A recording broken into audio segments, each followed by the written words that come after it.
Brexiteers have been warned they will likely have to accept a significantly slimmed-down post-Brexit trade agreement with the European Union or run a real risk of Brussels walking away from talks, resulting in a no-deal outcome.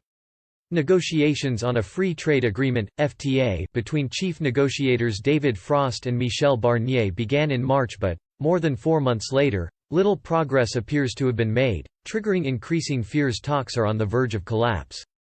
Both sides have bemoaned the lack of progress so far and blamed each other for hardline stances in a number of areas, predominantly fishing, the level playing field, state aid, security and the City of London's access to EU financial markets after Brexit. This has led to fears time is running out to get a deal agreed, with both sides keen on having one ready for the European Parliament to ratify in October to meet the transition period deadline of December 31. Last week, the UK's chief negotiator Mr Frost warned Conservative Party MPs Britain could win just 60% of its objectives in any trade deal with the EU after Brexit talks between the two sides once again ended in stalemate. His shock admission to Tory ministers reportedly came after another week of failed negotiations on a free trade agreement, which has intensified fears a deal will not be struck before the transition period deadline.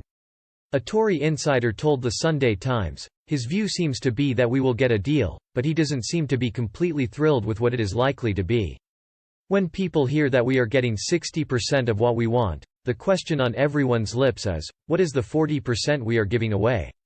This has led to fears Brexiteers could demand UK negotiators pursue the EU for a full and more detailed trade agreement, or threaten Brussels with a no-deal warning if objectives aren't met and the EU continues to stand firm on a number of red lines.